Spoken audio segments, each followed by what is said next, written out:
ತರಹದ ಒಂದು drastic change ಕಾಣಿಸ್ಕೊಳುತ್ತೆ ಅಂತಂದ್ರೆ ಟ್ರಾನ್ಸಿಷನ್. ಒಂದು ಹೆಣ್ಣಿಂದ ಒಂದು ತಾಯಿ ಆಗೋದಿದೆಯಲ್ಲ, ಇದು ದೊಡ್ಡ transitional stage. Postpartum depression, ಇದು ತುಂಬಾ ಬಜಿಂಗ್ ವರ್ಡ್. ಟೈಮ್ ಲೈನ್ ಬದಲಾಗಿರುತ್ತೆ. ನಮ್ಮ ಮಗು ಹೀಗಾಡ್ತು ಅಂದ್ರೆ ನಾವೇ ಅದನ್ನ ನೋಡ್ಬೇಕು, ಬೇರೆ ದಾರಿನೇ ಇಲ್ಲ. ತಾಯಿಗೆ ಅದಕ್ಕಿಂತ ಭಯ ಹುಟ್ಟಿಸುವಂತ ಯೋಚನೆ ಇನ್ನೊಂದು ಇಲ್ಲವೇ ಇಲ್ಲ. ಇದು ಹಾಳಾದ್ದು ಹುಟ್ಟುಬಿಟ್ಟು ನನ್ನ ನಿದ್ದೆ, ನನ್ನ ಆರೋಗ್ಯ ಎಲ್ಲಾನು ಹಾಳು ಮಾಡ್ಬಿಟ್ಟು ಇವೆಲ್ಲ ಬರೀ ಹೆಸರುಗಳು. At the end of the day they are names.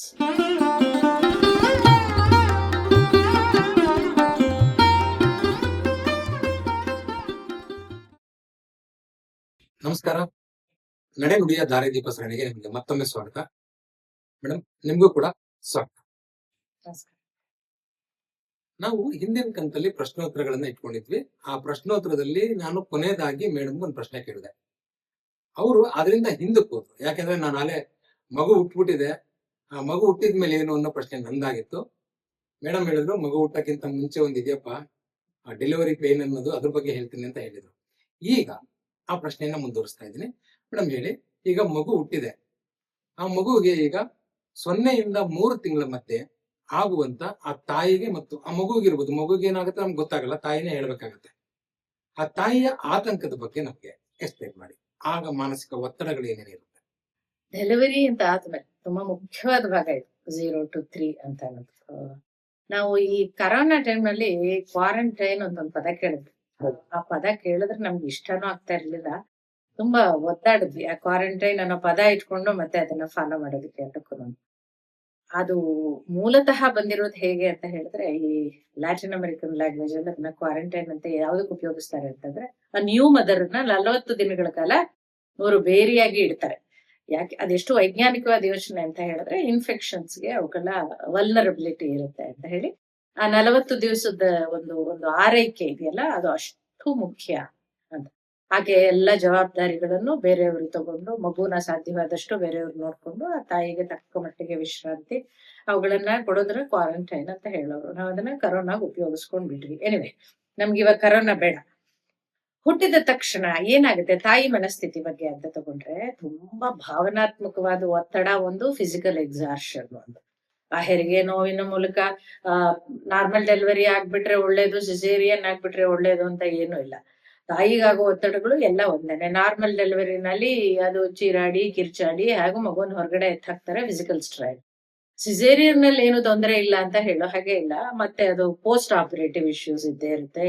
Stitch heal ಆಯ್ತಾ, ಗಾಯಗಳೆಲ್ಲ ಒಣಗ್ತಾ, ಎದ್ದು ಕೂತು ಮೂವ್ಮೆಂಟ್ ಇಶ್ಯೂಸ್. ನಾರ್ಮಲ್ ಡೆಲಿವರಿ ಆದ ತಾಯಿ ಆರಾಮಾಗಿ ಓಡಾಡಬಹುದೇನೋ, ಒಂದು ಸ್ವಲ್ಪ ಸಿಸೇರಿಯನ್ ಆದ ತಾಯಿಗೆ ಇನ್ನೊಂದ್ ಸ್ವಲ್ಪ ಟೈಮ್ ತಗೊಳುತ್ತೆ. ಬಟ್ ತೊಂದರೆಗಳು ಅಂತ ತಗೊಂಡಾಗ ಎಲ್ಲವೂ ಒಂದೇ. ನೀವು ಹೇಳಿದ್ರಿ ಮಗು ಏನ್ ಅನುಭವಿಸ್ತಿರುತ್ತೆ ಅಂತ. ನಾನು ಈ ಮೊದ್ಲೇ ಅದ್ರ ಬಗ್ಗೆ ಪ್ರಸ್ತಾಪ ಮಾಡಿದೆ. ಮಗು ಕೂಡ ಸಪರೇಷನ್ ಆನ್ಸೈಟಿ ಮೂಲಕ ಹೋಗ್ತಾ ಇರುತ್ತೆ. ಆ ಮೊದಲಿನ 4-5 ದಿವಸಗಳು ಹೇಗಿರುತ್ತೆ ಅಂತಂದ್ರೆ, ಅದನ್ನ ಬೇಬಿ ಬ್ಲೂಸ್ ಅಂತಲೇನೆ ಕರೀತಾರೆ. ತಾಯಿಗೂ ಅಪ್ಲೈ ಆಗುತ್ತೆ, ಮಗುಗೂ ಅಪ್ಲೈ ಆಗುತ್ತೆ. ತುಂಬಾ ಕಾಮನ್ ಅದು. ಎಲ್ಲಾ ಹೆಣ್ಣು ಮಕ್ಕಳು ಅದ್ರ ಮೂಲಕ ಹಾದು ಹೋಗ್ತಾರೆ. ಮತ್ತೆ ಅದು ತುಂಬಾ ಸಹಜವಾಗಿ ಹೋಗುತ್ತೆ. ಸಾಮಾನ್ಯವಾಗಿ ಆ ಎಕ್ಸಾರ್ಷನ್ ಇಂದ ಹೊರಗಡೆ ಬಂದು, ಎಷ್ಟೋ ಸರ್ತಿ ನಾನು ಹಾಸ್ಪಿಟಲ್ಗಳಲ್ಲಿ ಅವ್ರಿನ್ನೂ ಡಿಸ್ಚಾರ್ಜೇ ಆಗಿರೋದಿಲ್ಲ, ಅಲ್ಲಿ ಹೋಗಿ ಆ ಹೊಸ ತಾಯಿ ಕೈ ಹಿಡ್ಕೊಂಡು ಮಾತಾಡುವಂತ ಪರಿಸ್ಥಿತಿಗಳಿಗೆ ಬರೋಕ್ ಶುರು ಆಗಿದೆ. ಎಷ್ಟು ಓವರ್ವೆಲ್ಮಿಂಗ್ ಆಗಿರುತ್ತೆ ಅಂತಂದ್ರೆ, ಆ ಪೋಸ್ಟ್ ಡೆಲಿವರಿ ಅವ್ರಿಗೆ ಆ ಟ್ರಾಮಾ, ನನಗ ಆಗೋದಿಲ್ಲ, ನನಗೆ ಮಗು ಬೇಡ, ನನಗೆ ಇದನ್ನ ನೋಡ್ಕೊಳಕ್ ಆಗುದಿಲ್ಲ, ನನಗಿದು ದೊಡ್ಡ ಜವಾಬ್ದಾರಿ, ನನಗಿದು ಬೇಡವೇ ಬೇಡ ಅನ್ನೋ ಹಂತಕ್ಕೆ ತಾಯಿಂದ್ರು ತಲುಪಿರ್ತಾರೆ. ತುಂಬಾ ಪ್ರೀತಿಯಾಗಿ ಆ ಮಗು ನಿಂತ್ಕೊಂಡಿರ್ತಾರೆ. ಯಾತಕ್ಕೆ ಅದನ್ನ ಆ ತರಹದ ಒಂದು ಡ್ರಾಸ್ಟಿಕ್ ಚೇಂಜ್ ಕಾಣಿಸ್ಕೊಳುತ್ತೆ ಅಂತಂದ್ರೆ ಟ್ರಾನ್ಸಿಷನ್. ಒಂದು ಹೆಣ್ಣಿಂದ ಒಂದು ತಾಯಿ ಆಗೋದಿದೆಯಲ್ಲ, ಅದು ದೊಡ್ಡ ಟ್ರಾನ್ಸಿಷನಲ್ ಸ್ಟೇಜ್. ಆಮೇಲೆ ನಾ ಹಾರ್ಮೋನ್ಗಳ ಬಗ್ಗೆ ಹೇಳಿದೆ. ಅದೇನ್ ಹೇಳ್ತಾರೆ ಅಂತ ಹೇಳಿದ್ರೆ, ಆ ಹಾರ್ಮೋನ್ಗಳ ಲೋಡ್ ಎಷ್ಟು ಜಾಸ್ತಿ ಇರುತ್ತೆ ಅಂತಂದ್ರೆ, ಅದು ವ್ಯಕ್ತಿತ್ವನೇ ಬದಲಾಯಿಸೋಕ್ ಶುರು ಮಾಡುತ್ತೆ. ಎಷ್ಟೋ ಸತಿ ನನಗೆ ತಮಾಷೆ ವಿಷಯ ಅಂತ ಹೇಳಿದ್ರೆ, ಈ ಹೊಸ ತಾಯಿಂದ್ರ ಕೌನ್ಸಿಲಿಂಗು ಆಯ್ತು, ನಾವು ಮಾತಾಡ್ತಾ ಇದ್ದೀವಿ. ಆ ತಾಯಿಂದ್ರ ಬರ್ತಾರೆ ಕೌನ್ಸಿಲಿಂಗ್ಗೆ. ಮೇಡಮ್, ಇದು ನಾನ್ ಹೆತ್ತಿದ್ದಲ್ಲ, ಇದು ಎಲ್ಲೋ ಬೇರೆ ಎಕ್ಸ್ಚೇಂಜ್ ಆಗಿರ್ಬೇಕು ಅಂತ ನಾನು ಅವ್ರಿಗೆ ಹೇಳ್ತೇನೆ. ಹಾಸ್ಪಿಟ್ಲ್ಗಳಲ್ಲಿ ಮಗು ಎಕ್ಸ್ಚೇಂಜ್ ಆಗ್ಬೋದು, ತಾಯಿಯೆಲ್ಲ ಎಕ್ಸ್ಚೇಂಜ್ ಆಗಲ್ಲ, ಇದು ನಿಮ್ದೇ. ಅದು ಕೂಡ ತುಂಬಾ ತಾತ್ಕಾಲಿಕ, ಹೆದರ್ಬೇಡಿ, ನೀವು ಹೆತ್ತ ಹಾಕದವ್ರು ತಾನೆ. ಹಾಗಾಗಿ ನಿಮ್ಗೆ ಎಷ್ಟೋ ಸತಿ ಕೇರ್ ಟೇಕರ್ಸ್ ಕೌನ್ಸಿಲಿಂಗ್ ನಡೆಯುತ್ತೆ ಹಾಸ್ಪಿಟ್ಲ್ಗಳಲ್ಲಿ. ನನಗೆ ಈ ಟೆಂಪರ್ ಟ್ಯಾಂಟ್ರಮ್ಸ್ ಅನ್ನ ತಡೆಯೋಕ್ ಆಗ್ತಾ ಇಲ್ಲ. ಆಮೇಲೆ ತಾಯಿಂದ್ರಿಗೆ ಇನ್ನೊಂದು ತುಂಬಾ ಕೋಪ ಬರೋದು ಅಂದ್ರೆ, ನಾವ್ ಹೀಗಾಡಿದ್ವಾ ಅಂತ. ಟೈಮ್ ಲೈನ್ ಬದ್ಲಾಗಿರುತ್ತೆ. ನಮ್ಮ ಮಗು ಹೀಗಾಡ್ತು ಅಂದ್ರೆ ನಾವೇ ಅದನ್ನ ನೋಡ್ಬೇಕು, ಬೇರೆ ದಾರಿನೇ ಇಲ್ಲ. ಮತ್ತೆ ಇನ್ನು ಪಕ್ಕದ ಮನೆ ತಗೊಂಡ್ ಹೋಗಿ ಬಿಡಕ್ ಆಗುತ್ತಿಲ್ಲ. ಸೊ ಹಾಗಾಗಿ ಆ ಹೊಸ ತಾಯಿನ ಹಳೆ ತಾಯಿ ಸುಧಾರಿಸ್ಬೇಕು. ಸೊ ಅಲ್ಲಿ ಹೋಗಿ ಕೊಡುವಂತ ಭರವಸೆ ಏನು ಅಂತಂದ್ರೆ, ಸೊಲ್ಯೂಷನ್ ಅಂತ ಹೇಳೋದಾದ್ರೆ, ಆ ಓವರ್ವೆಲ್ಮಿಂಗ್ ಸ್ಟೇಟಸ್ಗೆ ಇದು ತುಂಬಾ ತಾತ್ಕಾಲಿಕ. ಈ ಮಗುನ ಇಷ್ಟು ಪ್ರೀತಿಯಿಂದ ಹೆತ್ಕೊಂಡಿದ್ದೀರಿ, ಅದರಿಂದ ಆ ಮಗು ಜೊತೆನಲ್ಲಿ ಅನುಬಂಧ ಬೆಳೆಯುತ್ತೆ. ನೀವು ಏನೇನು ಕನಸುಗಳನ್ನ ಕಂಡಿದ್ದೀರೋ ಅವುಗಳೆಲ್ಲ ನಿಜ ಆಗುತ್ತೆ. ಇದು ಈ ತರಹದ ಒಂದು ಒಂದು ಒಂದು ಕೆಮಿಕಲ್ ರಿಯಾಕ್ಷನ್ಸ್ ಬಾಡಿನಲ್ಲಿ ಅಂತ ಇಟ್ಕೊಂಡು, ನಾವು ಹಾರ್ಮೋನ್ಸ್ ಎಷ್ಟು ಮಾತಾಡ್ತೇವೆ, ಅವು ಯಾತಕ್ ಹಾಗಾಡ್ತಾ ಇದೆ ಅಂದ್ರೆ ಕೆಮಿಕಲ್ ರಿಯಾಕ್ಷನ್. ನನ್ನ ದೇಹದೊಳಗಡೆ ಒಂದಷ್ಟು ಕೆಮಿಕಲ್ಸ್ ಇದೆ, ಅದ್ರ ಜೊತೆನಲ್ಲಿ ಇದ್ರದ್ದು ರಿಯಾಕ್ಷನ್ ಆಗಿ ಈ ತರ ಆಗ್ತಾ ಇದೆ. ಸೈಕೋ ಎಜುಕೇಶನ್ ಅಂತ ಹೇಳ್ಬೋದು. ಆ ಇಡೀ ಎಮೋಷನಲ್ ಎನ್ವಿರಾನ್ಮೆಂಟ್ಗೆ, ಎಮೋಷನಲ್ ಸ್ಟೇಟಸ್ಗೆ ಒಂದು ಎಕ್ಸ್ಪ್ಲನೇಷನ್ ಕೊಡ್ತಾ ಹೋಗುದು ತಾಯಿಗೆ. ಅವಳು ಕನ್ವಿನ್ಸ್ ಆಗೋವರೆಗೂನು. ಕೊನೆಗೆ ಒಂದು ನಿಟ್ಟಿಸಲು, ಹೌದಾಯ್ತು ತುಂಬಾ ಟೆಂಪರರಿನ, ಇದು ಯಾವಾಗ್ಲೂ ಇರೋದು, ಖಂಡಿತವಾಗಿ ಇರೋದಿಲ್ಲ. ಮನೆಗೆ ಹೋಗಿ ಸೆಟ್ಲ್ ಆಗಿ ಈ ಹಾರ್ಮೋನ್ಗಳು ಸೆಟ್ಲ್ ಆಗ್ಬೇಕಲ್ಲ, ಅದೆಲ್ಲ ಆದ್ಮೇಲೆ ನಿಧಾನಕ್ಕೆ day by day, one at A time ಪ್ರತಿಯೊಂದು ಹತೋಟಿಗೆ ಬರುತ್ತೆ. ಇಡೀ ಜಗತ್ತು ಮುಂದಕ್ಕೆ ಬಂದಿರೋದು ಯಾಕೆ? ಇಲ್ಲದಿದ್ರೆ ಎಲ್ಲ ತಾಯಂದ್ರು ಹುಚ್ಚಿಯರಾಗಿರ್ತಾ ಇದ್ರು. ಹೌದಾ? ಹಾಗೇನಿಲ್ಲ, ಎಲ್ಲ ತಾಯಂದ್ರು ಆರೋಗ್ಯಕರವಾಗಿದ್ದಾರೆ ಅಂತ ಹೇಳಿದ್ರೆ ಇದೊಂದು ನ್ಯಾಚುರಲ್ ಪ್ರೋಸೆಸ್ ಅನ್ನೋ ಭರವಸೆನ ಹಾಸ್ಪಿಟಲ್ ನಿಂದಾನೆ ಕೊಡೋಕ್ ಶುರು ಮಾಡ್ತೇವೆ. ಅದು ಮೊದಲನೇ ಹಂತ. ಆ 0 to 3 ನಲ್ಲಿ ನಾವ್ ಹೇಳ್ತೀವಲ್ಲ, ಈ ಪೋಸ್ಟ್ ಪಾರ್ಟಮ್ ಡಿಪ್ರೆಷನ್, ಇದು ತುಂಬಾ ಬಝಿಂಗ್ ವರ್ಡ್, ಪಾಪ್ಯುಲರ್ ವರ್ಡ್ ಬೇರೆ. ಎಲ್ಲಕ್ಕೂ ಅವ್ರಿಗೆ ಇರ್ಲಿ ಇಲ್ದೇ ಇರ್ಲಿ ಹೇಳ್ಕೊಳ್ತಾ ಓಡಾಡ್ತಾರ ಅಂತ ನಂಗೆ ಭಯ ಶುರು ಆಗೋಗಿದೆ. ಬರ್ಲೇಬೇಕು ಡೆಲಿವರಿ ಆದ್ಮೇಲೆ ಪೋಸ್ಟ್ ಪಾರ್ಟಮ್ ಡಿಪ್ರೆಷನ್ ಅಂತ ಒಂದು ಒತ್ತಡ ಶುರು ಆಗೋಗಿದೆ. ಖಂಡಿತ ಇಲ್ಲ, ಇದು ಎಲ್ರಿಗೂ ಬರ್ಬೇಕು ಅಂತಾನು ಇಲ್ಲ. ಆ ವಲ್ನರಬಿಲಿಟಿ ಅಂತ ಅನ್ನೋದು ಆ ವ್ಯಕ್ತಿಯ ಮೇಲೆ ಡಿಪೆಂಡ್ ಆಗಿರುತ್ತೆ, ವಾತಾವರಣದ ಮೇಲೆ ಡಿಪೆಂಡ್ ಆಗಿರುತ್ತೆ, ಹಿಂದಿನ ಅನುಭವಗಳ ಮೇಲೆ ಡಿಪೆಂಡ್ ಆಗಿರುತ್ತೆ, ಸುತ್ತಲೂ ಇರೋ ಸಪೋರ್ಟಿಂಗ್ ಸಿಸ್ಟಮ್ ಮೇಲೆ ಡಿಪೆಂಡ್ ಆಗಿರುತ್ತೆ. ಸೊ ಎಲ್ಲರಿಗೂ ಬರ್ಬೇಕು ಅಂತ ಏನಿಲ್ಲ. ಸೊ ಪೋಸ್ಟ್ ಪಾರ್ಟಮ್ ಡಿಪ್ರೆಷನ್ ಅನ್ನೋದು ಈ 3 ತಿಂಗಳಿನಲ್ಲಿ ತಕ್ಷಣನೇ ಬರ್ಬೇಕು ಅಂತ ಏನಿಲ್ಲ. 0 to 9 ನಲ್ಲಿ ಯಾವಾಗ ಬೇಕಾದ್ರೂ ಬರ್ಬೋದು. ತುಂಬಾ ಗಂಭೀರವಾಗಿ ತಗೊಳ್ಳುವಂತಹ ಒಂದು ವಿಚಾರ ಅಂತ ಹೇಳಿದ್ರೆ ಈ ಪೋಸ್ಟ್ ಪಾರ್ಟಮ್ ಡಿಪ್ರೆಷನ್. ಏನಾಗುತ್ತೆ ಅವಾಗ, ಮಾತಕ್ ಮುಂಚೆ ಅಳು ಬರ್ತಾ ಇರುತ್ತೆ. ಒಂದು ಒಂದು ಅಳು ಕಾರಣ ಇನ್ನೇನು ಇಲ್ಲ, ಪವರ್ಲೆಸ್ನೆಸ್, ಹೆಲ್ಪ್ಲೆಸ್ನೆಸ್. ಅದು ಕೋಪವಾಗಿ ಟರ್ನ್ ಆಗುತ್ತೆ. ಯಾಕೆಂದ್ರೆ ಏನು ಮಾಡಕ್ಕಾಗಲ್ಲ, ನಿಶಕ್ತಿ ಇರುತ್ತೆ ಒಂದ್ ಕಡೆ, ಆ ಮಗುನ ಎತ್ಕೊಳ್ಳೋ ಶಕ್ತಿನೂ ಇರುತ್ತಿಲ್ಲ, ಮತ್ತೆ ಎಲ್ಲದಕ್ಕೂ ಇನ್ನೊಬ್ರ ಮೇಲೆ ಡಿಪೆಂಡ್ ಆಗ್ಬೇಕು, ಆ ನೋವುಗಳ ಸಂಖ್ಯೆನೂ ಜಾಸ್ತಿ ಇರುತ್ತೆ. ಹಾಗಾಗಿ ಏನಾಗುತ್ತೆ ಅಂತಂದ್ರೆ ಮಾತಕ್ ಮುಂಚೆ ಅಳು. ಸೊ ಅದನ್ನ ಅಳು ಬಂದ ತಕ್ಷಣ ಅದನ್ನ ಡಿಪ್ರೆಷನ್ ಅನ್ನೋ ಕ್ಯಾಟಗರಿ ಬೇಡ. ಅಳು ಒಂದು ಎಕ್ಸ್ಪ್ರೆಷನ್ ನನ್ನ ಲೆಕ್ಕಕ್ಕೆ ಆಯ್ತು, ಅದಕ್ಕೆ ಒಂದು ಸಮಾಧಾನ ಸಿಕ್ತು ಅಂತ ಹೇಳಿದ್ರೆ ಅಳು ತನ್ನಿಂತಾನೆ ಮಾಯ ಆಗಿದೆ. ಕೆಲವೊಮ್ಮೆ ಮಾತ್ರ ಎಕ್ಸ್ಟ್ರೀಮ್ ಕೇಸಸ್ ಅಲ್ಲಿ ಮಗುವಿನ ಬಗ್ಗೆ ಡಿಟ್ಯಾಚ್ಮೆಂಟ್ ಬರೋದು, ಅಟ್ಯಾಚ್ಮೆಂಟ್ ಬೆಳೆಸ್ಕೊಳಕ್ ಆಗದೆ ಇರುವಂತದ್ದು, ಎಲ್ಲಾದ್ರೂ ಸೂಯಿಸೈಡಲ್ ಥಾಟ್ಸ್ ಸೇರ್ಕೊಂಡಿದ್ಯಾ ಅಂತ ನಾವು ಪರೀಕ್ಷಿಸ್ಬೇಕಾಗುತ್ತೆ. ಅಂಥ ಸಮಯಗಳಲ್ಲಿ ಮಾತ್ರ ಮೆಡಿಕಲ್ ಇಂಟರ್ವೆನ್ಷನ್, ಸೈಕಿಯಾಟ್ರಿಕ್ ರೆಫರಲ್ ಗಳನ್ನ ಕೊಟ್ಟು, ಸೂಯಿಸೈಡಲ್ ಥಾಟ್ಸ್ ತುಂಬಾ ಇಂಟೆನ್ಸ್ ಆಗಿದ್ರೆ, ಅದು ಕೌನ್ಸಿಲಿಂಗ್ ನಲ್ಲೇ ಹತೋಟಿಗೆ ಬರುತ್ತೆ ಅಂತ ಅನ್ನೋದಾದ್ರೆ ಅಲ್ಲಿಯೇ ಅದನ್ನ ಪರಿಹಾರ ಮಾಡ್ಕೋಬಹುದು. ಈ 0 to 3 ನಲ್ಲಿ ಸ್ಲೀಪ್ಲೆಸ್ನೆಸ್ ಇಸ್ ಅನ್ ಇಶ್ಯೂ 2 ಕಾರಣಕ್ಕೆ. ಒಂದು, ಓವರ್ ಎಕ್ಸೈಟ್ಮೆಂಟ್ ಇರುತ್ತೆ ಬಾಡಿ ಅಂಡ್ ಮೈಂಡ್ ಅಲ್ಲಿ, ಅದರಿಂದ ನಿದ್ದೆ ಬರಲ್ಲ. ಎರಡನೇದಾಗಿ ಮಗುನ ನೋಡ್ಕೊಳ್ಳೋದು ಅಂತ ಅನ್ನೋದಿದೆಯಲ್ಲ, ರಾತ್ರಿ ಎಷ್ಟು ಹೊತ್ತಿಗೂ ಫೀಡ್ ಮಾಡೋಕೆ ಹೇಳೋವಂಥದ್ದು. ಮಗುಗೆ ಒಳ್ಳೆ ಫೀಡ್ ಸಿಕ್ಕರೆ ತಾಯಿಯಿಂದ ಪರವಾಗಿಲ್ಲ, ಇಲ್ದೇ ಇದ್ರೆ ಅದರ ಫ್ರಸ್ಟ್ರೇಷನ್, ಅದರ ಇರಿಟಬಿಲಿಟಿ ಎಲ್ಲವೂ ತಾಯಿಗೆ ಟ್ರಾನ್ಸ್ಫರ್ ಆಗ್ತಿರುತ್ತೆ. ತಾಯಿಯ ಅಷ್ಟು ತೊಂದರೆಗಳು ಮಗುಗ್ ಟ್ರಾನ್ಸ್ಫರ್ ಆಗ್ತಿರುತ್ತೆ. ಸೊ ಅದು ಒಂಥರ ವಿಷಯ ಸೈಕಲ್ ಆಗಿ ಟರ್ನ್ ಆಗೋಗುತ್ತೆ. ತಾಯಿ ಇರಿಟಬಲ್ ಇರೋದ್ರಿಂದ ಮಗು ಇರಿಟಬಲ್ ಇರೋದ್ರಿಂದ ತಾಯಿ. ಈ ತರಹದ್ದು ಒಂದನ್ನ ಕೇರ್ ಟೇಕರ್ಸ್ ಒಂದಷ್ಟು ಮಗುನ ಸಮಾಧಾನ ಮಾಡುವಂಥದ್ದು, ಅಥವಾ ಎಕ್ಸ್ಟ್ರಾ ಫೀಡ್ ಏನಾದ್ರು ಕೊಟ್ಟು ನೋಡ್ಬೋದಾ, ತಾಯಿ ಹಾಲು ಚೆನ್ನಾಗಿ ಬರೋವರೆಗೂ. ಈ ತರಹದ ಪರಿಹಾರಗಳನ್ನ, ಪ್ರಾಕ್ಟಿಕಲ್ ಸೊಲ್ಯೂಷನ್ಸ್. ತಾಯಿ ವಿಶ್ರಾಂತಿ ಕಡಿಮೆ ಆಗಿರೋದ್ರಿಂದ ಇರಿಟಬಲ್ ಆಗ್ತಾ ಇದ್ದಾಳ, ಅಥವಾ ಒಳಗಿನ ಯೋಚನೆಗಳಿಂದ ಆ ತರಹ ಆಗ್ತಾ ಇದ್ದಾಳ, ಇದನ್ನೆಲ್ಲ ಆಯಾಯ ಸಂದರ್ಭಕ್ಕೆ ಅನುಗುಣವಾಗಿ ನಾವು ಅಡ್ರೆಸ್ ಮಾಡ್ತಾ ಹೋಗ್ತೇವೆ.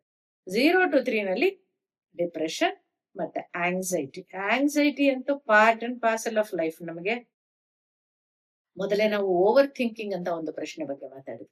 ಆ ಓವರ್ ಥಿಂಕಿಂಗ್ ಆಫ್ಟರ್ ಡೆಲಿವರಿ ಕಡಿಮೆ ಆಗೋದಿಲ್ಲ, ಜಾಸ್ತಿ ಆಗುತ್ತೆ.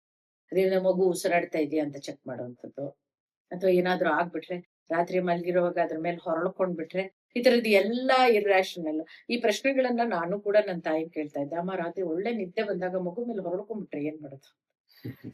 ನನ್ನ ಅಮ್ಮ ಹೇಳೋದು, ಮೆಡಿಕಲ್ ಹಿಸ್ಟ್ರಿನಲ್ಲಿ ಆಗ್ಲಿ, ಪುರಾಣದಲ್ಲೋ, ಎಲ್ಲಿ ಇತಿಹಾಸದಲ್ಲೋ, ಎಲ್ಲಿ ಬೇಕಾದ್ರೂ ಚೆಕ್ ಮಾಡು, ಯಾವ ತಾಯಿನೂ ಮಗು ಮೇಲೆ ಹೊರಳ್ಕೊಂಡು ಆ ಮಗು ಪ್ರಾಣ ಹೋಗಿದೆ ಅಂತ ಹೇಳ್ತಾ. ಯಾಕೆ ಅಂತ ಅಂದ್ರೆ ತಾಯ್ತನ ಅನ್ನೋದು ಎಂತಹ ನ್ಯಾಚುರಲ್ ಇನ್ಸ್ಟಿಂಕ್ಟ್ ಅಂತ ಹೇಳಿದ್ರೆ ಅದ್ರ ಮುಂದೆ ಅದರ ಬಲದ ಮುಂದೆ ಇನ್ಯಾವುದು ಇಲ್ಲ ಅಂತ ಹೇಳೋರು. ಆ ತರದ್ದು ಒಂದು ಭರವಸೆ ಮಾತುಗಳನ್ನ ನಾವು ಹಿಂದೆ ಎಲ್ಲ ಹಳ್ಳಿನಲ್ಲಿ ಹಸು ಕರು ಹಾಕುವಾಗ ನಮ್ಗೊಂದು ಹೆದರಿಕೆ, ಅದು ದಬಾರ್ ಅಂತ ಕೆಳಗೆ ಹಾಕ್ಬಿಡುತ್ತೆ ಅಮ್ಮ, ಅದು ಬಿದ್ದು ಸತ್ತೋಗ್ಬಿಡುತ್ತೆ ಕರು ಅಂತ ನಾವು ಮೊರ ಹಿಡ್ಕೊಂಡು ನಿಂತಿರ್ತಿದ್ವಿ. ಆವಾಗ ಕೂಡ ಹೇಳೋರು ಅದರ ಅಗತ್ಯ ಇಲ್ಲ, ತಾಯಿ ಗೊತ್ತು ಅದಕ್ಕೆ ಯಾವಾಗ ಬೀಳುತ್ತೆ ಅಂತ. ಆಮೇಲೆ ಆ ಹಸು ದಬಕ್ ಅಂತ ಕರು ಪಕ್ಕ ಮಲ್ಕೊಡೋದು, ಮಗುಗೆ ಇದುವರೆಗೂ ಆ ಕರುಗೆ ಘಾಸಿ ಆದದ್ ನಾನು ನೋಡ್ಲೇ ಇಲ್ಲ. ಹಾಗಾಗಿ ಈ ತರಹದ ಒಂದು ಪ್ರಕೃತಿ ದತ್ತವಾದ ಯೋಚನೆಗಳನ್ನ ಆತಂಕಕಾರಿ ಯೋಚನೆಗಳಾಗಿ ಪರಿವರ್ತನೆ ಮಾಡ್ಕೊಳ್ಬೇಡಿ. ಮಗು ಚೆನ್ನಾಗಿ ಬೆಳೆಯುತ್ತೆ, ಎಷ್ಟು ಚೆನ್ನಾಗಿದೆ, ದಿನದಿಂದ ದಿನಕ್ಕೆ ಅದ್ರ ಸ್ಕಿನ್ ಎಷ್ಟು ಕ್ಲಿಯರ್ ಆಗ್ತಾ ಇದೆ, ನಿದ್ದೆನಲ್ಲಿ ಆ ಮಗು ನಗೋದು, ಅದನ್ನ ನೋಡಿ ಸಂತೋಷ ಪಡುವಂಥದ್ದು, ಅದಂತೂ ಒಂದು ಒಂದು ಡಿವೈನ್ ಎಕ್ಸ್ಪೀರಿಯನ್ಸ್. ಯೋಚನೆಗಳನ್ನ ಆ ಕಡೆಗೆ ಟ್ರಾನ್ಸ್ಫರ್ ಮಾಡ್ಕೊಳ್ಳೋದ್ರಿಂದ ಇದನ್ನ ಕಂಟ್ರೋಲ್ ಮಾಡ್ಕೋಬಹುದು. ಎಲ್ಲಕ್ಕಿಂತ ಮುಖ್ಯವಾಗಿ ಇದು ತುಂಬಾ ಟೆಂಪರರಿ, ತುಂಬಾ ಕಾಮನ್, ತುಂಬಾ ನಾರ್ಮಲ್. ಅದಕ್ಕೆ ಯಾವ್ದು ಅಬ್ನಾರ್ಮಲ್ ಫೀಚರ್, ನಾನು ಬಹುಶಃ mentally I am not a fit mother, ಅದು ಕೂಡ ಇದೆ ಡಿಪ್ರೆಷನ್ ಕ್ವಶನೇರ್ ನಲ್ಲಿ. ತುಂಬಾ I may not be a perfect mother ಅಂದ್ರೆ anxiety thought, I am not a good mother ಅಂತ ಹೇಳಿದ್ರೆ ಡಿಪ್ರೆಸಿವ್ ಥಾಟ್. ಇದ್ರ ಜೊತೆನಲ್ಲಿ ಇನ್ನೂ ಒಂದು ಸೇರ್ಕೊಳ್ಳುತ್ತೆ ಇಂಟ್ರೂಸಿವ್ ಥಾಟ್ಸ್, ಸಿಟಿ ಕಡೆಗೆ. ಇದಕ್ಕೆಲ್ಲ ನನಗೆ ಹೆಸರು ಕೊಡ್ಲಿಕ್ಕೆ ಯಾತಕ್ಕೆ ಭಯ ಅಂದ್ರೆ ಅವ್ರು ಅದನ್ನ ನಿಜವಾಗ್ಲೂ ಈ ತರ ಎಲ್ಲ ಇರುತ್ತೇನೋ ಅಂತಾನೆ ಯೋಚನೆ ಮಾಡ್ಲಿಕ್ಕೆ ಶುರು ಮಾಡ್ಬಿಡ್ತಾರೆ ಅಂತ. Knowledge is always pain. ಅದಕ್ಕೆ ವಿಸ್ಡಮ್ ಟೂತ್ ಬರುವಾಗ ಅಷ್ಟು ನೋವಾಗೋದು. ವಿಸ್ಡಮ್ ಬೇಕಿಲ್ವೇನೋ ಕೆಲವೊಮ್ಮೆ ಅಂತ ಅನ್ಸುತ್ತೆ ನನಗೆ. ಅದು ಹೇಗೆ ಅಂದ್ರೆ ಇಂಟ್ರೂಸಿವ್ ಥಾಟ್ಸ್, ನಾನೇ ಮಗುಗೆ ಏನಾದ್ರು ಹಾರಂ ಮಾಡ್ಬಿಟ್ರೆ, ಈ ತರದ ಕೇಸನ್ನ ನಾನು ತುಂಬಾ ರೆಗ್ಯುಲರ್ ಆಗಿ ನೋಡ್ತೇನೆ. ತಾಯಿಗೆ ಅದಕ್ಕಿಂತ ಭಯ ಹುಟ್ಟಿಸುವಂತ ಯೋಚನೆ ಇನ್ನೊಂದು ಇಲ್ಲವೇ ಇಲ್ಲ. ಈ ಮಗುಗೆ ನಾನೇ ಏನಾದ್ರು ಮಾಡ್ಬಿಟ್ರೆ, ಆ ಸಮಯದಲ್ಲಿ ಅವ್ರಿಗೆ ಬೇಕಾಗಿರುವಂತಹ ಭರವಸೆ ಏನು ಅಂತ ಹೇಳಿದ್ರೆ, ಯಾವ ತಾಯಿನೂ ಅದನ್ನ ಮಾಡೋದಿಲ್ಲ, ಇದುವರೆಗೂ ಇಲ್ಲಮ್ಮ. ಆ ತರದ ಉದಾಹರಣೆಗಳು ಇಲ್ಲ, ಖಂಡಿತವಾಗ್ಲಿ ಆ ತರದ್ದು ಆಗೋದಿಲ್ಲ, ಹೆದರ್ಬೇಡಿ ಅಂತ ಹೇಳಿ. ಸೊ OCD ಸ್ವಲ್ಪ ಮಟ್ಟಿಗೆ ತುಂಬಾ ಗಂಭೀರವಾಗಿ ಪರಿಗಣಿಸ್ಬೇಕಾಗಿರುವಂತಹ ವಿಷಯ. ಅದು ಕೂಡ ಅಷ್ಟೇ, ಎಲ್ಲರಿಗೂ ಬರ್ಬೇಕು ಅಂತ ಏನಿಲ್ಲ. ಇಂಟ್ರೂಸಿವ್ ಥಾಟ್ಸ್ ಒಂದು ಪ್ಯಾಟ್ರನ್ ಆಲ್ರೆಡಿ ತಲೆಯಲ್ಲಿ ಇದ್ರೆ ಇದು ಆ ಕಡೆಗೆ ಟರ್ನ್ ಆಗೋ ಚಾನ್ಸಸ್ ಇದೆ. ಆದ್ರೆ ತಾಯ್ತನ ಎಂತಹ ಒಂದು ಶಕ್ತಿ ಕೊಡುತ್ತೆ ಅಂತಂದ್ರೆ, ಈ ಪ್ರೀ ಎಕ್ಸಿಸ್ಟಿಂಗ್ ಇಶ್ಯೂಸ್ಗಳ ಮಾಯ ಅವ್ರಿಗೊಂದು ಎಕ್ಸ್ಟ್ರಾ ಬಲ ಬಂದ್ರು ಬರ್ಬೋದು. ಆ ತರಹದ ಕೇಸ್ಗಳನ್ನು ನಾನು ತುಂಬಾ ನೋಡಿದ್ದೇನೆ. ಒಬ್ಬ ತಾಯಿಯಾಗಿ ಬದಲಾದ ನಂತರ ಇಡೀ ವ್ಯಕ್ತಿತ್ವವೇ ತುಂಬಾ ಪಾಸಿಟಿವ್ ಆಗಿ ಬದಲಾಗಿರೋದು. ಎಷ್ಟೋ ಸತಿ ತುಂಬಾ ನೆಗೆಟಿವ್ ಪರ್ಸನಾಲಿಟಿಗಳು ಇನ್ನೂ ಮಕ್ಳು ಮಾಡ್ಕೊಂಡಿಲ್ದಿದ್ರೆ ನಾನೇ ಸಜೆಸ್ಟ್ ಮಾಡ್ಬಿಡ್ತೇನೆ. I belong to old school. ನಾ ಮೊದ್ಲೇ ಹೇಳ್ದೆ, ಮಗು ಮಾಡ್ಕೊಳ್ಳೇಬೇಕು ಅಂತ ನಾನು ಹೇಳ್ತೇನೆ. ಸೊ ವ್ಯಕ್ತಿತ್ವದ ಪರಿಪೂರ್ಣತೆ ಇರ್ಬೋದು, ಆ ವ್ಯಕ್ತಿತ್ವಕ್ಕೆ ಬೇಕಾದಂತಹ ಅವಶ್ಯಕವಾಗಿರೋ ಬಲಾಬಲಗಳು ಕೂಡ ಅದರ ಮೇಲೆ ಪರಿಣಾಮ ಬೀರ್ಬೋದು. ಹಾಗಾಗಿ 0 to 3 ತುಂಬಾ ಡಿಸ್ಟರ್ಬಿಂಗ್ ಆಗಿದ್ರು ಯೋಚನೆ ಇಲ್ಲ. ತುಂಬಾ ಶಾರ್ಟ್ ಟೈಮ್ ಕ್ರೈಸಿಸ್.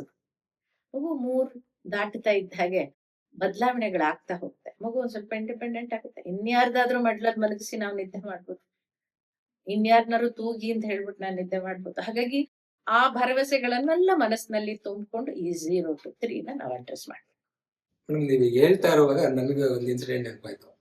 ನನಗೆ ಮೊದಲನೇ ಮಗು ಆದಾಗ ನಾನು ಆಸ್ಪತ್ರೆಗೆ ಓಡೋದೆ. ಡೆಲಿವರಿ ಆಯ್ತು ಅಂತ ಗೊತ್ತಾಗಿ ಮಗುನ ತೋರಿಸ್ತಿದ್ದಾರೆ ಈಗ ಅಂತ.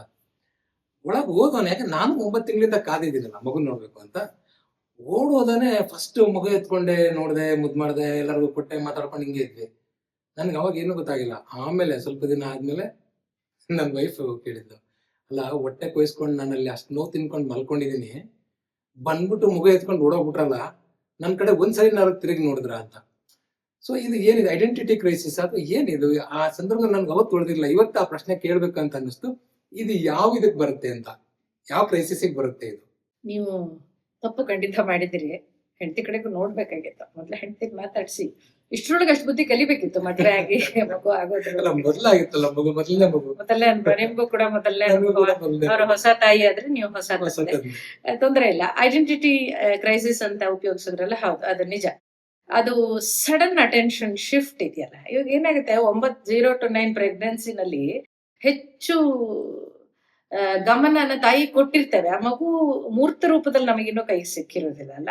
ಎಲ್ಲ ಆರೈಕೆಗಳು, ಪ್ರೀತಿಗಳು ತಾಯಿಗೆ ಸಿಕ್ಕಿರುತ್ತೆ. ಒಮ್ಮೆ ಡೆಲಿವರಿ ಆಯ್ತಲ್ಲ, ಎಲ್ಲರೂ ಮಗು ತೊಟ್ಲ ಕಡೆ ಓಡ್ತಾರಿಯೇ ಹೊರತು ಯಾರು ತಾಯಿ ಕಡೆ ನೋಡೋದೇ ಇಲ್ಲ. ಆಮೇಲೆ ಮಗು ನೋಡಿ ಎಲ್ಲ ಸಂತೃಪ್ತಿ ಎಲ್ಲ ಆದ್ಮೇಲೆ ನೀನ್ ಹೇಗಿದೀಯ ಅಂತ ಒಂದು ಫಾರ್ಮಲ್ ಕ್ವಶನ್ ಬಂದಾಗಿರುತ್ತೆ. ಸೊ ತಾಯಿಂದ್ರಿಗೆ ಆ ಗಳಿಗೆನಲ್ಲಿ ಅದೊಂದು ಬಾಲಿಶವಾದ ಯೋಚನೆನೆ, ಆದ್ರೆ ಬಂದೇ ಬರುತ್ತೆ, ಎಲ್ಲರಿಗೂ ಬರುತ್ತೆ, ಎಷ್ಟು ಬುದ್ಧಿವಂತರಿಗೂ ಬರುತ್ತೆ, ಎಷ್ಟು ಮೆಚೂರ್ ಅಂತ ಅನ್ನಿಸ್ಕೊಂಡವ್ರಿಗೂ ಬರುತ್ತೆ. ಆ ಐಡೆಂಟಿಟಿ ಕ್ರೈಸಿಸ್ ಅನ್ನ ತುಂಬಾ ಪ್ರೀತಿಯಿಂದ ಹ್ಯಾಂಡಲ್ ಮಾಡ್ಬೇಕಷ್ಟೆ. ಅದು ಇಟ್ ಇಸ್ ಸೋ ಸಿಲ್ಲಿ, ಹಾಗಂದ್ರೆ ನಿನ್ನನ್ ಕಂಡ್ರೆ ನನಗೆ ಪ್ರೀತಿ ಇಲ್ವಾ, ಆ ಮಗುಗಲ್ವಾ ಹೆಚ್ಚು ಅಟೆನ್ಷನ್ ಬೇಕಾಗಿರೋದು ಅನ್ನೋ ತುಂಬಾ ಪ್ರಬುದ್ಧವಾದ ವಾದಗಳನ್ನ ಮಂಡಿಸ್ದೇನೆ, ಹೌದು ಹೊಸ ತಾಯಿಗೂ ಕೂಡ ಆ ತರದ್ದು ಒಂದು ಅಟೆನ್ಷನ್ ಅನ್ನ ಅವಶ್ಯಕತೆ ಇದೆ ಅಂತ ಅನ್ನೋದಿದೆಯಲ್ಲ, ಅದೊಂದು ಪರ್ಫೆಕ್ಟ್ ಸೊಲ್ಯೂಷನ್. ಅದ್ರ ಬಗ್ಗೆ ತುಂಬಾ ವೈಚಾರಿಕವಾದ ವಾದಗಳೆಲ್ಲ ಏನು ಬೇಕಾಗಿಲ್ಲ. ಎರಡನೇದಾಗಿ ಆ ತಾಯಿಗೆ ತೊಂದರೆ ಆಗೋದೇನು ಅಂತ ಹೇಳಿದ್ರೆ, ಆ ಹೊಸ ರೋಲ್ ಮ್ಯಾನೇಜ್ಮೆಂಟ್. ಈಗ ಅಡ್ಜಸ್ಟ್ಮೆಂಟ್ ಇಶ್ಯೂ, ಅಡ್ಜಸ್ಟ್ಮೆಂಟ್ ಡಿಸಾರ್ಡರ್ಸ್ ಅನ್ನೋದು ಆ ಟೈಮ್ನಲ್ಲೂ ಕೂಡ ಬರುತ್ತೆ. ನಾ ಹೇಳಿದೆ, it is a transitional period. ಹೆಣ್ಣು ತಾಯಿಯಾಗಿ ಬದಲಾವಣೆ ಆಗ್ತಾಳೆ. ಆ ಎಲ್ಲವೂ ಅವಳ ರೊಟೀನಿಂದ ಹಿಡಿದು, ಯೋಚನೆಗಳಿಂದ ಹಿಡಿದು ಎಲ್ಲದಕ್ಕೂ ಅವಳು ಅಡ್ಜಸ್ಟ್ ಆಗ್ಬೇಕಾಗುತ್ತೆ. ಈ 0 to 3 ಇದೆಯಲ್ಲ, ಆ ಅಡ್ಜಸ್ಟ್ಮೆಂಟ್ಗೆ ಪ್ರಕೃತಿ ಮತ್ತೆ ನಾವು ಕೊಡ್ಬೇಕಾದಂತಹ ಟೈಮ್. ಎರಡನೇದು, ಕಾರಣವಿಲ್ಲದೆ ಗಿಲ್ಟ್ ಕಾಡೋಕ್ ಶುರು ಆಗುತ್ತೆ. ಯಾಕೆ ಅಂತಂದ್ರೆ, ಉದಾಹರಣೆಗೆ ಒಬ್ಬ ತಾಯಿ ಗಿಲ್ಟಿಂದ ಒದ್ದಾಡ್ಕೊಂಡು ನನ್ನ ಹತ್ರ ಬಂದಿದ್ಲು. ಏನು ಅಂತಂದ್ರೆ, ಮಗುನ ಮೊನ್ನೆ ತುಂಬಾ ಚೆನ್ನಾಗಿ ಬೈಕೊಂಡ್ಬಿಟ್ಟೆ ಮನ್ಸಲ್ಲಿ, ಇದು ಹಾಳಾದ್ದು ಹುಟ್ಟುಬಿಟ್ಟು ನನ್ನ ನಿದ್ದೆ, ನನ್ನ ಆರೋಗ್ಯ ಎಲ್ಲಾನು ಹಾಳು ಮಾಡ್ಬಿಡ್ತು ಅಂತ. ಆಮೇಲೆ 3 ದಿನ ಕೂತು ಹತ್ತು, ಕೊನೆಗೆ ನನ್ನ ಹತ್ರ ಕರ್ಕೊಂಡ್ ಬಂದ್ರು. ಒಂದು 15 ದಿವಸದ ತಾಯಿ ಅಷ್ಟೇನೆ. ಹತ್ತು ಯಾಕಮ್ಮ ಮಾಡು ಅಂತ ಹೇಳಿದ್ರೆ, ಆ ಮಗು ಹಾಳಾದ್ದು ಹಾಗೆ ಎಲ್ಲ ನಾನು ಬೈದ್ಬಿಟ್ನಲ್ಲ, ತಾಯಿ ಮಾತುಗಳೆಲ್ಲ ಫಲಿಸ್ಬಿಡುತ್ತಂತಲ್ಲ, ಮಗುಗೇನಾದ್ರೂ ಆಗ್ಬಿಡುತ್ತೆ ಅಂತಂದ್ರೆ, ಆ ಮಟ್ಟಿಗಿನ ಒಂದು ಇರ್ರಾಷನಲ್ ಫಿಯರ್ ತಾಯಿನ ಕಾಡುತ್ತೆ. ಸೊ ಒಂದು ಅಷ್ಟು ಭಾವನಾತ್ಮಕವಾದ ನಂಟು, ಅದರ ಜೊತೆನಲ್ಲಿ ಒಂದು ಒಂದು ಡಿಟ್ಯಾಚ್ಮೆಂಟ್ ಟೋನ್ ಒಳಗಡೆ ಬರುತ್ತಲ್ಲ, ಅದು ತಾಯಿನ ಗಿಲ್ಟ್ಗೆ ತಳ್ಬಿಡುತ್ತೆ. ಸೊ ಆ ಗಿಲ್ಟ್ ಅನ್ನ ಮ್ಯಾನೇಜ್ ಮಾಡ್ಕೊಳ್ಬೇಕು. ಗಿಲ್ಟ್ ಅಂತ ಅನ್ನೋದು ಎವ್ರಿ ಇಂಟರ್ಪರ್ಸನಲ್ ರಿಲೇಶನ್ಶಿಪ್ ನಲ್ಲಿ ಬಂದೇ ಬರುತ್ತೆ. ನಮ್ಗೆಲ್ಲ ಗೊತ್ತು, ಗಿಲ್ಟ್ ನಮ್ಗೆ ಯಾವಾಗ ಬರುತ್ತೆ, ತಪ್ಪು ಮಾಡಿದಾಗ ಬರುತ್ತೆ. ಆ ತಪ್ಪು ಮಾಡಿದ್ದಾಗ ಬರೋದು ಗಿಲ್ಟ್, ಸರಿ ಮಾಡದೇ ಇದ್ದಾಗ್ಲೂ ಕೂಡ ಬರುತ್ತೆ ತಾಯಿಗೆ. ಆ ಗಳಿಗೆನಲ್ಲಿ ನನ್ನ ಫ್ರಸ್ಟ್ರೇಷನ್ ತಡಿಲಾರ್ದೆ ಬೈದಿದ್ದು ಅಷ್ಟೇ. ಆದ್ರೆ ನನ್ನೊಳಗಡೆ ಮಗು ನನ್ನ ಜೀವ, ನನ್ನ ಪ್ರಾಣ ಅಂತ ಅನ್ನೋ ಥಾಟ್ ಕೂಡ ಇದೆ ಅಲ್ಲ, ಅದನ್ನ ಸೈಡಿಗೆ ತಳ್ಬಿಟ್ಟು ಬರೀ ಇದನ್ನ ಮಾತ್ರ ತಗೋಬೇಡಮ್ಮ ಅನ್ನೋದು ಕೌನ್ಸಲಿಂಗ್ ಆಗುತ್ತೆ. ಎಷ್ಟು ಪ್ರೀತಿಯಿಂದ, ಆ ಪ್ರೀತಿಗೆ ಸಂಬಂಧಪಟ್ಟಂತಹ ಎಷ್ಟೊಂದು ಯೋಚನೆಗಳು ನನ್ನೊಳಗಡೆ ಇದೆ. ಸುಮ್ನೆ ಬರೀಲಿಕ್ಕೆ ಶುರು ಮಾಡಿದ್ರೆ ಅಡಿಷನಲ್ ಶೀಟ್ ಕೇಳ್ತೀವಿ ನಾವು ತಾಯಿಂದ್ರು. ಬರ್ದು ಮುಗ್ಸೋಕ್ ಆಗೋದಿಲ್ಲ. ಮಗು ಮೇಲೆ ನನಗೆ ಎಷ್ಟು ಪ್ರೀತಿ ಇದೆ, ಆ ಪ್ರೀತಿಯ ಭಾವನೆಗಳೇನು, ಅದರ ಮಧ್ಯದಲ್ಲೂ ಒಂದು ಕೆಲ್ಸಕ್ಕೆ ಬರದು, ಕಸ ಇದ್ದ ಹಾಗೆ ಮನೆ ಗುಡ್ಸೋವಾಗ ಅದಕ್ಕೆ ಅಷ್ಟು ಗಮನಗಳನ್ನ ಕೊಡಬೇಡಿ ಅಂತ ಹೇಳಿ ಒಂದು ಆತ್ಮೀಯವಾದ ಮಾತುಕತೆ ಅಂತ ಅನ್ನೋದಿದೆಯಲ್ಲ, ಅದು ಈ ಸಮಸ್ಯೆನ ಸಾಮಾನ್ಯವಾಗಿ ತಂದ್ಬಿಡುತ್ತೆ, ಹತೋಟಿಗೆ ತಂದು ಬಿಡುತ್ತೆ. ಆಮೇಲೆ ಆ 0 to 3 ನಲ್ಲಿ ಇನ್ನೊಂದು ತುಂಬಾ ಕಂಪ್ಲೇಂಟ್ ನೋಡಿರೋದು, ಇದು ಆಧುನಿಕ ಕಾಲ ಅಲ್ಲ, ಹಿಂದೆ ಎಲ್ಲ ಏನಾಗೋದು, ಹೆಣ್ಮಕ್ಳು ಡೆಲಿವರಿ ಆಗಿ ತಾಯಿ ಮನೆಗೆ ಹೋಗೋದು. ಅಲ್ಲಿಗೆ ಆ ತಂದೆ ತಿಂಗಳಿಗೋ 2 ತಿಂಗಳಿಗೋ 3 ತಿಂಗಳಿಗೋ ಒಮ್ಮೆ ಬಂದ್ರೆ ಜಾಸ್ತಿ. ಅವಾಗ ಅದಕ್ಕೆಲ್ಲ ಅವಕಾಶಗಳು ಇರ್ತಿರ್ಲಿಲ್ಲ. ಆ ಪಾರ್ಟ್ನರ್ನ ಇನ್ವಾಲ್ವ್ಮೆಂಟು ಹೆಚ್ಚು ಅಲ್ಲಿ ಇರ್ತಿರ್ಲಿಲ್ಲ, ಅದ್ರಲ್ಲಿ ನಿರೀಕ್ಷೆಗಳು ಇರ್ತಿರ್ಲಿಲ್ಲ. ಇವಾಗ ಪೇರೆಂಟಿಂಗ್ಗೆ ಹೊಸ ಭಾಷ್ಯ ಇದೆ, ಹೊಸ ಡೆಫಿನೇಷನ್. ಅದು ಯಾವಾಗ್ಲೂ 50-50 ಇರ್ಬೇಕು ಅಂತ. ಹೆಣ್ಣು ಮಕ್ಳಿಗೆ ನಾನು ನೆಗೆಟಿವ್ ಆಗಿ ಮಾತಾಡ್ತಾ ಇಲ್ಲ. ಹೆಣ್ಣು ಮಕ್ಳಿಗೆ ಏನು ಅಂದ್ರೆ, ನಾನು ಇಷ್ಟು ಕಷ್ಟಪಟ್ಟಿದ್ದೀನಲ್ಲ, ನೀನು ಒಂಚೂರು ಕಷ್ಟಪಡು ಅಂತಿರ್ಬೋದು. ಅಥವಾ ಅಷ್ಟರ ಮಟ್ಟಿಗಿನ ಕಷ್ಟ ನಿನ್ನ ಕೈಲಿ ಸಾಧ್ಯವಾಗುತ್ತಾ ಅನ್ನೋದು ನಿನ್ನ ನಿನ್ನ ನಿನ್ನ ಯೋಗ್ಯತೆನ ನಿರ್ಧರಿಸುತ್ತೆ. ಎಲ್ಲಿ ಏನೆಲ್ಲ ಯೋಚನೆ ಮಾಡ್ತಾರೆ ಇವಾಗ. ಹಾಗಾಗಿ ಈಗ ಏನಾಗಿದೆ ಅಂತ ಹೇಳಿದ್ರೆ, ಹೊಸ ತಂದೆನೂ ಕೂಡ ಸಂಪೂರ್ಣವಾದ ಜವಾಬ್ದಾರಿನ ತಗೊಳ್ಳೇಬೇಕು ಅನ್ನೋ ನಿರೀಕ್ಷೆ ಹೊಸ ತಾಯಿಗಿದೆ. ಆದ್ರೆ ಆ ಕುಟುಂಬದ ವಾತಾವರಣ ಹೇಗಿರುತ್ತೆ ಗೊತ್ತಿಲ್ಲ, ಆ ಫ್ಯಾಮಿಲಿ ಪ್ಯಾಟ್ರನ್ಸ್ ಹೇಗಿರುತ್ತೆ ಅಂತ ಗೊತ್ತಿಲ್ಲ. ಅದಕ್ಕೊಂದಷ್ಟು ವಿರೋಧಗಳು ಬರ್ಬೋದು, ಅಥವಾ ಆ ಹೊಸ ತಂದೆಗೆ ಇದೆಲ್ಲ ಹೇಳಿ ಕೇಳಿ ಹೊಸ ತಂದೆ ಅಲ್ಲ, ಇವೆಲ್ಲ ತುಂಬಾ ಹೊಸದಾಗಿರ್ಬೋದು, ಅದರಲ್ಲಿ ಇನ್ವಾಲ್ವ್ಮೆಂಟ್ ತೋರಿಸದೇ ಇರ್ಬೋದು. ಹಾಗಾಗಿ ತಾಯಿಗೆ ಡಿಪ್ರೆಷನ್ ಬರೋ ಚಾನ್ಸಸ್ ತುಂಬಾ ಇದೆ. ಆವಾಗ ಅದೊಂದು ಫ್ಯಾಮಿಲಿ ಕೌನ್ಸಿಲಿಂಗ್ ಆಗುತ್ತೆ. ತಂದೆ ತಾಯಿನೂ ಕೌನ್ಸಿಲಿಂಗ್ ಮಾಡ್ಬೇಕು, ಈ ಹೊಸ ತಂದೆ ತಾಯಿನೂ ಕೌನ್ಸಿಲಿಂಗ್ ಮಾಡ್ಬೇಕಾಗುತ್ತೆ. ಒಟ್ಟಾರೆ ಏನು ಅಂತ ಹೇಳಿದ್ರೆ, ಕಾಲಧರ್ಮಕ್ಕೆ ಅನುಗುಣವಾಗಿ ದೊಡ್ಡವರು ಅದನ್ನ ಅಡ್ಜಸ್ಟ್ ಮಾಡ್ಕೊಳ್ಬೇಕು, ಚಿಕ್ಕವರು ಅಡ್ಜಸ್ಟ್ ಮಾಡ್ಕೊಳ್ಬೇಕು. ಸೊ ಇದನ್ನ ಅಡ್ಜಸ್ಟ್ಮೆಂಟ್ ಡಿಸಾರ್ಡರ್ ಕೆಳಗಡೆನೆ ತಂದ್ರು ಕೂಡ ಹೀಗೆ ಮಾತಾಡ್ಬೇಕು. ಭಾವನಾತ್ಮಕವಾಗಿ ನೋಡಿದ್ರೆ ಅವರಲ್ಲಿರೋ ನಿಜವಾಗ್ಲೂ ಒರಿಜಿನಲ್, ಜೆನ್ಯೂನ್, ಅಫೆಕ್ಷನೇಟ್ ಅಥವಾ ಅಟ್ಯಾಚ್ಮೆಂಟ್ ಇರುವಂತಹ ಭಾವನೆಗಳನ್ನ ಹೊರಗಡೆ ತರಬೇಕು. ಅದೇ ಸೈಕೋ ಎಜುಕೇಶನ್. ಇದು ಬರೀ ಥಿಯರಿನಾ ಅಥವಾ ನಿಮ್ಮ ಹತ್ರ ಈ ತರದ ಕೇಸ್ಗಳೇನಾದ್ರು ಬರ್ತಾ ಇರುತ್ತಾ? ಲೆಕ್ಕವಿಲ್ಲದಷ್ಟು. ನಾನು ನಿಮ್ಗೆ ಹೇಳಿದೆ, ನನ್ನದು ಒಂದು 15 ವರ್ಷದ ಅನುಭವ ಅಂತ ತಗೊಂಡ್ರೆ ಕೌನ್ಸಲಿಂಗ್ ಫೀಲ್ಡ್ ಅಲ್ಲಿ, ಮೊದಲ 7-8 ವರ್ಷಗಳು ಈ ವಿಷಯಗಳನ್ನ ತಗೊಂಡು ಕೌನ್ಸಿಲಿಂಗ್ ಗೆ ಬರೋದು ಇರ್ಲೇ ಇಲ್ಲ ಅಂತಾನೆ, ಅಲ್ಲೊಂದು ಇಲ್ಲೊಂದು ಇರ್ತಾ ಇತ್ತು. ಇವಾಗ it has become very regular part of my routine ಅಂತ ಹೋಗಿದೆ. ನಾ ಈಗ ಹೇಳಿದ್ನಲ್ಲ, ಹಾಸ್ಪಿಟಲ್ಗಳಲ್ಲಿ ಹೋಗಿ ತಾಯಂದ್ರನ್ನ ಮಾತಾಡಿಸ್ಕೊಂಡು ಬರೋದು ಕೂಡ ಅಷ್ಟು ಸಹಜವೇ ಆಗ್ಬಿಟ್ಟಿದೆ. ಥಿಯರಿನ ಸಮಸ್ಯೆಗೆ ತಕ್ಕ ಹಾಗೆ ನಾವು ವಿವರಿಸ್ಕೊಳ್ತಾ ಹೋಗ್ಬೇಕಾಗುತ್ತಲ್ಲ. ಇದು ಥಿಯರಿ ಕೂಡ ಹೌದು. ಈಗ ನ್ಯೂ ಮದರ್ಸ್ ತೊಂದರೆಗಳು ಅಂತ ನೀವೇನಾದ್ರೂ ಹುಡುಕ್ತಾ ಹೋದ್ರೆ ಇವೆಲ್ಲ ಅದ್ರೊಳಗಡೆ ಇದ್ದೇ, ಅಂದ್ರೆ ಇದು ಆಗ್ತಾ ಇರುವಂತದ್ದು. ಮೇಡಮ್, ಈಗ ಸಮಸ್ಯೆಗಳನ್ನೇನ ಹೇಳಿದ್ರೆ, ಈ 0 ಇಂದ 3 ತಿಂಗಳ ಮಧ್ಯದಲ್ಲಿ ಏನೇನೆಲ್ಲ ಸಮಸ್ಯೆಗಳು ಬರುತ್ತೆ, ತಾಯಿ ಮಗು ಮಧ್ಯೆ ಆಗುವಂತ ಅನೇಕ ವಿಚಾರಗಳನ್ನ ಹೇಳಿದ್ರಿ. ಈಗ ಅದಕ್ಕೆ ಪರಿಹಾರಗಳನ್ನ ಹೇಳಿ, ಆ ಪರಿಹಾರಗಳಲ್ಲಿ ನಮ್ಗೆ ಸಾಧ್ಯವಾದಷ್ಟು ನಿಮ್ಮ ಕೇಸ್ ಸ್ಟಡೀಸ್ ಇದೆಯಲ್ಲ, ಆ ಕೇಸ್ ಹಿಸ್ಟ್ರಿಗಳನ್ನ ಯಾವ್ದಾದ್ರು ಇಟ್ಕೊಂಡು ನಮಗೆ ಉದಾಹರಣೆ ಮೂಲಕ ಎಕ್ಸ್ಪ್ಲೈನ್ ಮಾಡಿದ್ರೆ ಹೆಚ್ಚು ಅರ್ಥ ಆಗತ್ತೆ. ಅದಕ್ಕೆ ಹೋಗೋಕ್ ಮುಂಚೆ ತುಂಬಾ ಅಪರೂಪದ ಕೇಸುಗಳಲ್ಲಿ ಸೈಕಾಸಿಸ್, ಅದರದ ಹೆಚ್ಚು ವಿವರಣೆಯನ್ನ ನಾನು ಕೊಡಕ್ ಹೋಗೋದಿಲ್ಲ. ಸೈಕಿಯಾಟ್ರಿಕ್ ಇಶ್ಯೂಸ್ ಡೆವಲಪ್ ಆಗೋ ಚಾನ್ಸಸ್ ಎಕ್ಸ್ಟ್ರೀಮ್ ಕೇಸ್ಗಳಲ್ಲಿ ಅಂತ ನಾವು ಹೇಳ್ತೇವೆ.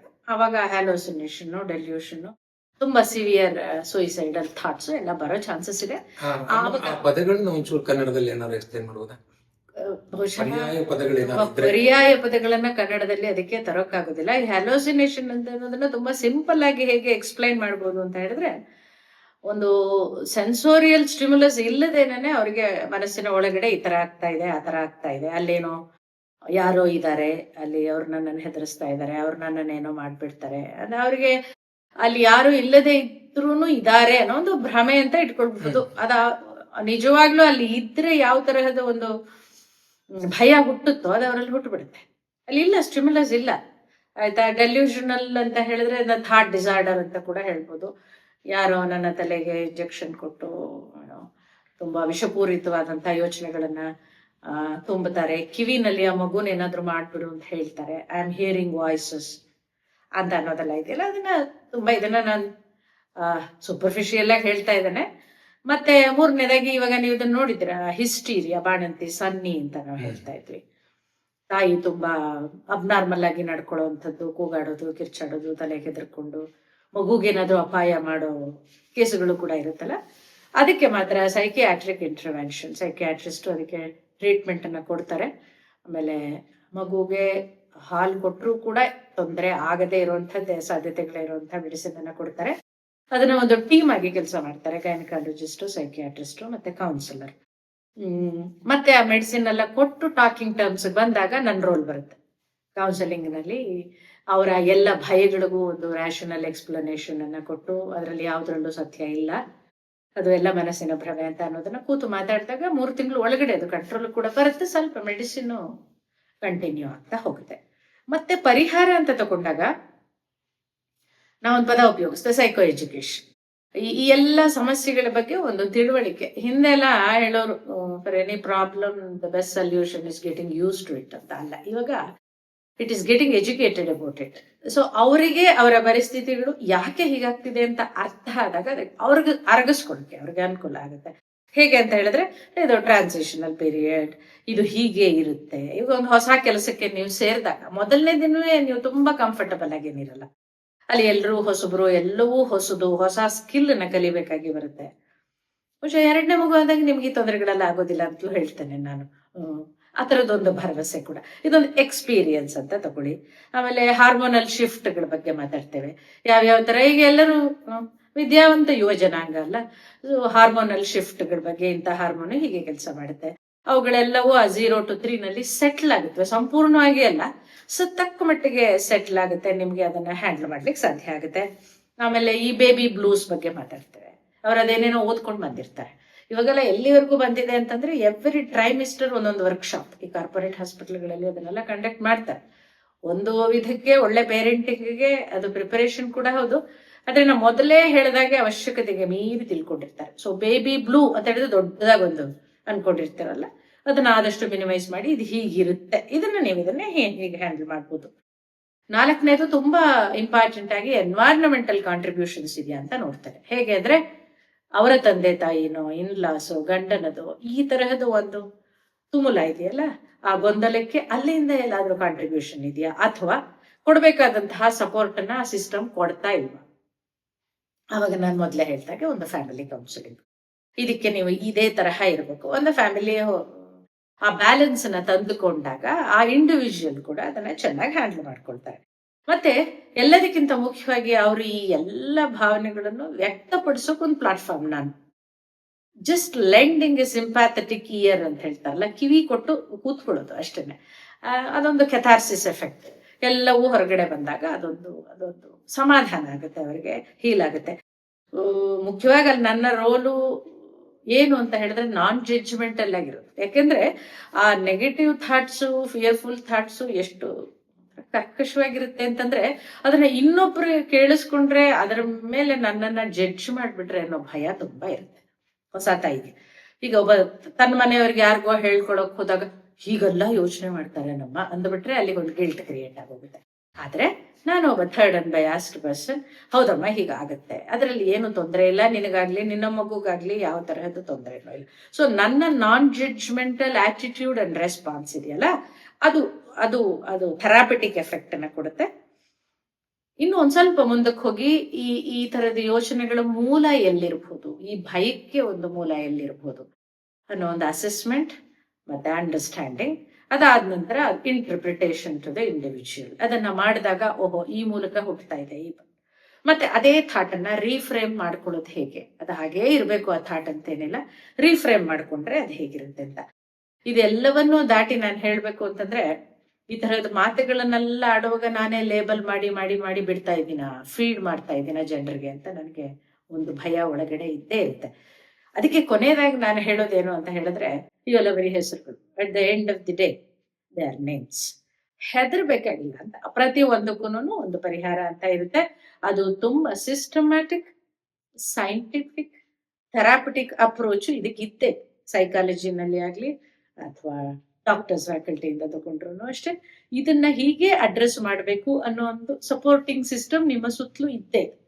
ಅದನ್ನೆಲ್ಲ ಬಳಸ್ಕೊಳ್ಳಿ. ಅದರಿಂದ ಪ್ರೆಗ್ನೆನ್ಸಿ ಮತ್ತೆ ಡೆಲಿವರಿ, ಅದಾದ ನಂತರ 3 ತಿಂಗಳು ಎಲ್ಲವನ್ನು ಚೆನ್ನಾಗಿ ಎಂಜಾಯ್ ಮಾಡಿ. ನಿಮಗೆ ಈ ಮಾತುಕತೆ ಇಷ್ಟ ಆಗಿದ್ರೆ ನಮ್ಮ ಚಾನಲ್ನ ಸಬ್ಸ್ಕ್ರೈಬ್ ಮಾಡ್ಕೊಳ್ಳಿ. ಹಾಗೆ ನಿಮ್ಮ ಗೆಳೆಯರಿಗೆಲ್ಲ ಶೇರ್ ಮಾಡ್ಕೊಳ್ಳಿ, ಲೈಕ್ ಮಾಡಿ. ನಿಮ್ದು ಏನೇ ಪ್ರಶ್ನೆಗಳಿದ್ರು ಕಾಮೆಂಟ್ ಸೆಕ್ಷನ್ ನಲ್ಲಿ ನೀವು ಕಮೆಂಟ್ ಮಾಡ್ಬೋದು.